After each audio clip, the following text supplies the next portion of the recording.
জাঙ্গিয়া ফলসের কাছে একজনের ঘর, সেখানে এখন কেউ নেই। আমি সেখানে বসে আছি, ঘরে কি কি আছে দেখো। দেখো উনুনের কাঠের যোগান, কাঠের আগুনে ওরা রান্না করে। এই ঘর গাছের গুঁড়ি দিয়ে বাঁশ দিয়ে বানানো। এর পাশে আর একটা নিচে আছে।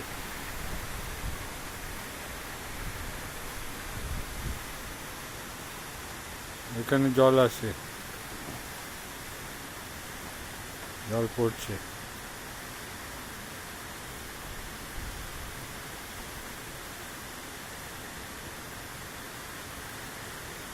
এখানে টয়লেট।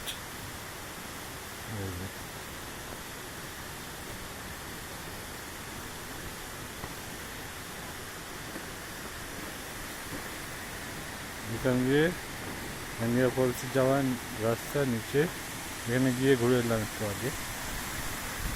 এখান থেকে এরকম দেখা যায়।